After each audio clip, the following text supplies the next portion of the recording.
Assalamualaikum warahmatullahi wabarakatuh. Waalaikumsalam warahmatullahi wabarakatuh.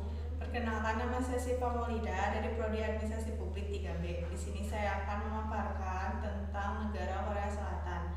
Korea Selatan adalah negara yang indah dan kaya akan budaya. Budaya zaman kuno pun tetap hidup berdampingan dengan teknologi yang maju.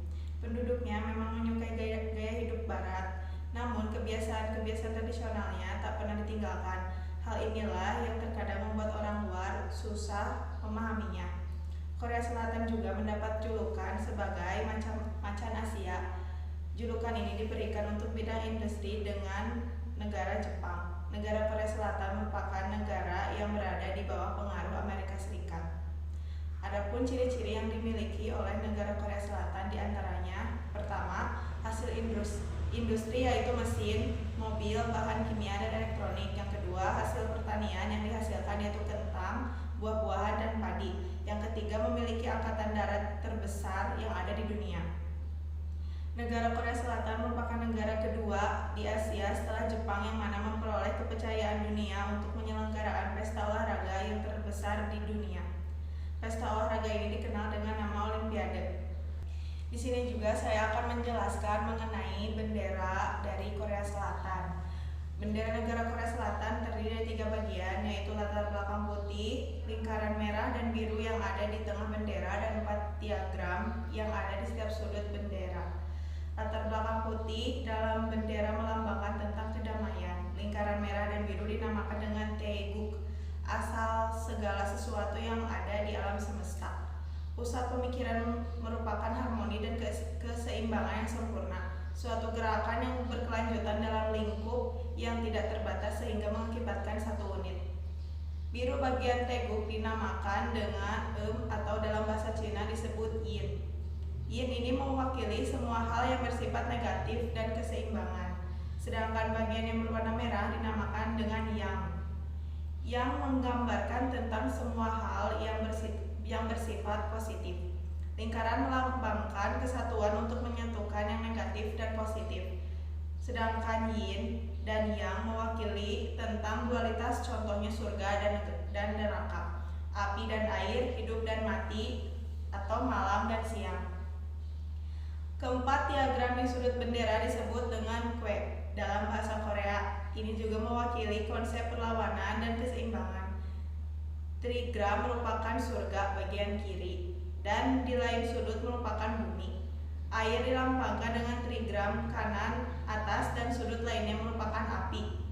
Simbol dari trigram juga berlawanan. 3 bar yang tidak terputus merupakan surga versus 3 bar yang terputus yaitu bumi. Terakhir saya akan menjelaskan tentang sejarah dari Korea Selatan. Negara Korea bermula dengan pembentukan Joseon atau lebih dikenal dengan sebutan Go-Joseon. Hal ini untuk menghindari persamaan nama dengan dinasti Joseon pada abad ke-14. Joseon dibentuk pada 2333 sebelum Masehi oleh Dagun. Go-Joseon kemudian berkembang sampai bagian utara Korea dan Manchuria setelah perperangan yang terjadi berulang-ulang kali dengan dinasti Han. Go-Joseon mulai berdisintegrasi. Semenanjung Korea dan Manchuria Selatan diduduki oleh dinasti Puyo, Okjo, Donye, dan Konfederasi Samhan. Sila Goguryeo dan Baekje kemudian berkembang mengatur Tanjung Korea.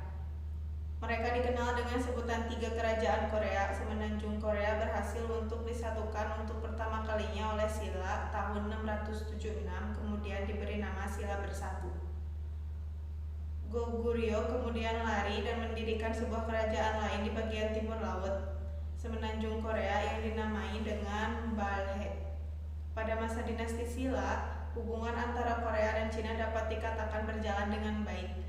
Namun kerajaan tersebut runtuh sebagai akibat dari adanya kerusuhan dan konflik yang terjadi di dalam negara pada abad ke-10, di mana kerajaan Silla jatuh lalu menyerah pada dinasti Goryeo pada tahun 935. Silla Bersatu pada akhirnya runtuh pada akhir abad ke-9. Kondisi ini juga mengakhiri masa kekuasaan 3 kerajaan kemudian. Kerajaan yang baru yaitu Goryeo mulai mendominasi semenanjung Korea. Kerajaan Balhae runtuh pada tahun 926. Runtuhnya kerajaan ini disebabkan oleh serangan bangsa Khitan dan sebagian besar penduduk dan pemimpinnya. De Guanghyun lalu mengungsi ke dinasti Goryeo. Lalu pada tahun 993 sampai 1019, suku Khitan dan dinasti Liao menyerbu Goryeo. Meskipun demikian, mereka berhasil dipukul mundur. Kemudian tahun 1238 Goryeo kembali diserbu oleh pasukan dari Mongol setelah perang yang terjadi selama 30 tahun. Dua pihak pada akhirnya melakukan perjanjian perdamaian. Sekian dari penjelasan saya, kurang lebihnya mohon dimaafkan. Wassalamualaikum warahmatullahi wabarakatuh. Waalaikumsalam warahmatullahi wabarakatuh.